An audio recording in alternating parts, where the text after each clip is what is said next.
Bismillahirrahmanirrahim. Assalamualaikum warahmatullahi wabarakatuh. Perkenalkan, nama saya Pedi. Saya mewakili dari kelompok 2 untuk mata kuliah teknik kompilasi.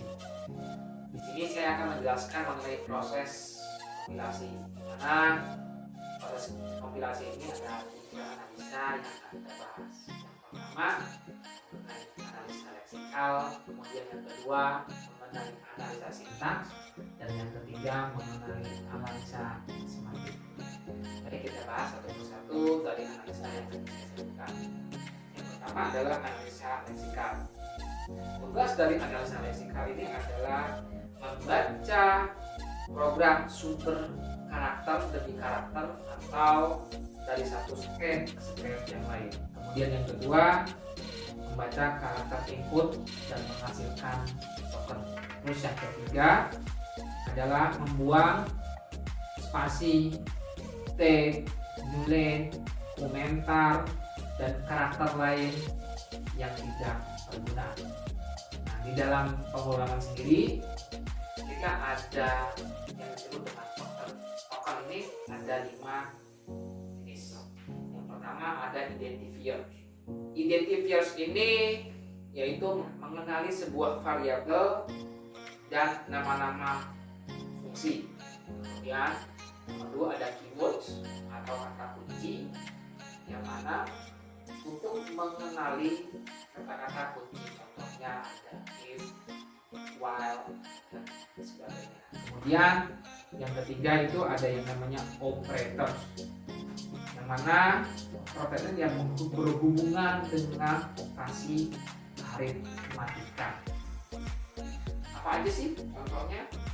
Contohnya kayak tanda plus, tanda kurang, garis miring, dan sebagainya. Kemudian yang selanjutnya ada yang namanya disebut literal.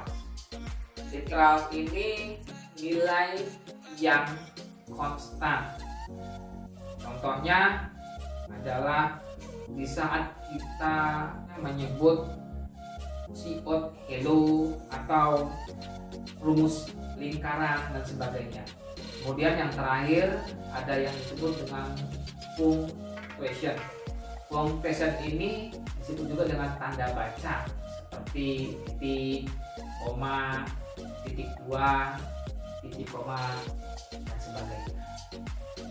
Nah, selanjutnya kita akan membahas mengenai analisa sintaks. Analisa sintaks ini kelanjutan daripada analisa leksikal yang tadi saya sebutkan. Kalau dari analisa leksikal itu adalah mengartikan atau memeriksa kata demi kata. Kalau analisa sintaks ini adalah memeriksa pola kalimatnya sudah sesuai aturan atau belum. Ingat, perlu kita lakukan adalah di saat memeriksa atau menganalisa source program harus dilakukan baris per baris. Kenapa? Agar teliti, tidak terlewat, dan akhirnya apa yang kita harapkan itu benar. Terus langsung selanjutnya mengenai analisa semantik. Analisa semantik sendiri yaitu proses analisa yang sebenarnya tidak bisa dilepaskan dari proses analisa sintaks, di mana sebelumnya analisa sintaks itu adalah pola kalimatnya yang diperiksa sudah sesuai aturan atau belum. Nah, kalau semantik sendiri adalah mengartikan dari pola kalimat itu sendiri. Yang perlu diingat juga sama, di saat kita menganalisa semantik harus dilakukan baris per baris.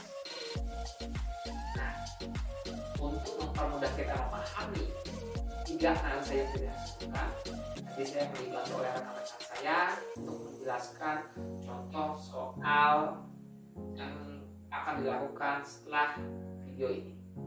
Baik, untuk mempercepat, kita langsung aja menuju ke tempat saya. Check it out. Selanjutnya, kita masuk ke contoh soal kedua. Kita masih menggunakan bahasa C++, lalu dijabarkan dengan analisa leksikal, sintak, dan semantik. Analisa leksikal memiliki beberapa token, di antaranya adalah interviewer, keyword, operator, leader, punctuation. Sebagian contoh sudah saya tuliskan di paper ini.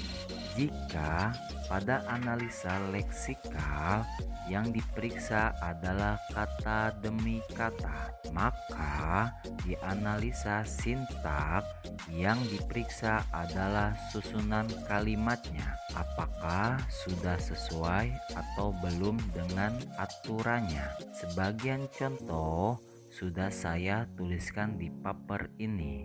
Jadi, jika analisa leksikal memeriksa kata demi kata sudah sesuai belum dengan aturan bahasanya. Lalu, analisa sintak memeriksa pola pembentukan bahasanya. Maka, analisa semantik ini yang mengartikannya. Sebagian contoh sudah saya tuliskan di paper ini.